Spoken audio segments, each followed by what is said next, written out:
Salut Kenza, pour ceux qui ne te connaissent pas, peux-tu te présenter? Je m'appelle Kenza, j'ai 27 ans, je vis à Paris et je tiens le blog La Revue de Kenza depuis maintenant 5 ans.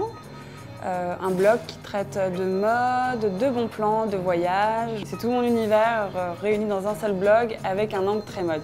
À partir de quel âge as-tu commencé à créer tes propres looks? Toute petite, j'ai commencé à créer mes propres looks.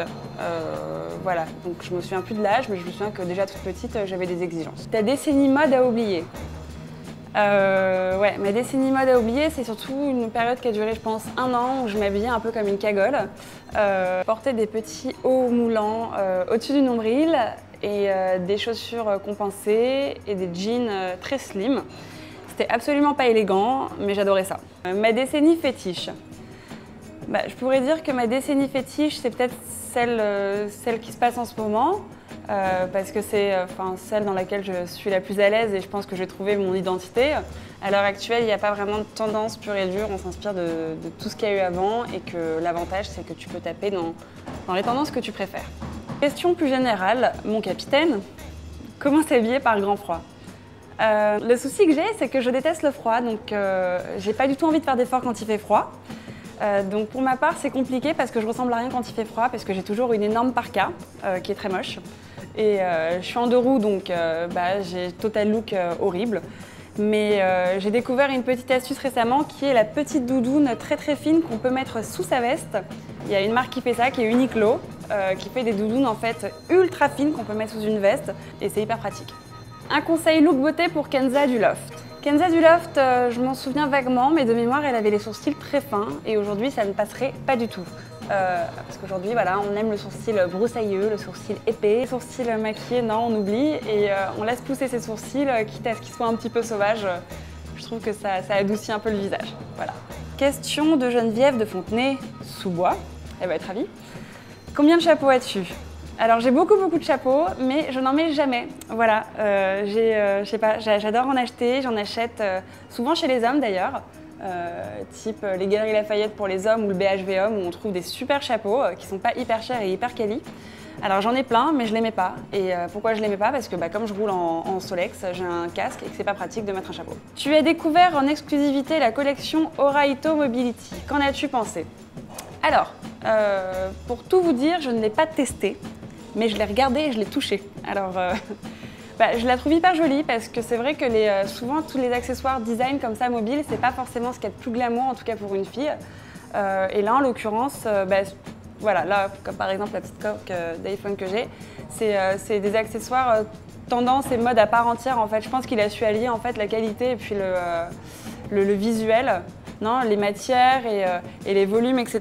Je trouve que c'est un parti pris qui est osé parce que ça aurait pu ne pas plaire, mais en l'occurrence, c'est des petits accessoires mode et qui sont faciles à manier et à porter.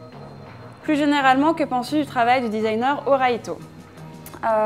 J'aime beaucoup Oraito. Alors, je suis pas hyper calée en design, mais j'aime beaucoup ce qu'il fait parce qu'il a cette fraîcheur. Il est jeune, il est hyper tendance et en même temps, il a cette espèce de savoir-faire et je trouve qu'il arrive à allier les deux et avec un univers qui lui est propre, assez urbain et en même temps très élégant. Voilà cette fraîcheur et cette qualité qu'il arrive à allier et je trouve que ce qu'il fait est vraiment très très beau. Un objet design. Alors je ne suis pas une fan de design. Je partirais peut-être sur une paire de chaussures ou peut-être sur un sac à main qui sont pour moi mes petits trucs un peu fétiches. Voilà, moi je sais que par exemple il y a un sac que je rêve d'avoir, c'est le 255 de Chanel. J'adore cette pièce, je la trouve magnifique. Voilà, ma mère en porte, ma grand-mère en portait et pour moi c'est vraiment c'est un objet design à part entière, quoi. C'est un sac mythique et voilà, qui allie tout ce que j'aime et voilà. Donc mon objet design je ne l'ai pas encore mais je l'aurai. Affaire à suivre, presque dernière question, ton actu pour les prochains mois? Mon actu pour les prochains mois, le blog encore et toujours parce que ça se passe bien, parce qu'il évolue, parce que je viens de passer à ma V2, que je viens enfin de finaliser après des mois et des mois de boulot et que c'était pas une mince affaire parce que j'ai eu plein de soucis, donc du coup là je relance la machine. Quoi d'autre? Plein d'OP avec des marques aussi bien des marques de vêtements que des marques d'optique. Voilà. J'aimerais développer plus de vidéos sur mon blog parce qu'à chaque fois que je publie des vidéos, ça marche super bien et je le fais pas assez souvent. Quoi d'autre? Et puis après, des petits projets d'émissions, soit pour la télé, soit pour le web. Mais ça, encore une fois, je ne peux pas me prononcer parce que c'est toujours des choses voilà, qu'on peut mettre en place, qu'on peut rédiger, des castings qu'on peut passer, et puis ça va le jour où ça ne le voit pas. Donc pour l'instant, voilà, le blog et on verra. Et la question de la fin, Baptiste Lorbert est-il aussi drôle en vrai? Donc Baptiste, qui est mon copain, oui, il est très drôle en vrai. Ma réponse est totalement nulle, je le sais, mais, mais ouais, il est drôle. Il est drôle, il a une bonne répartie, il est... voilà, il est... ouais, je pense qu'il est aussi fou dans le perso que dans le pro. Voilà.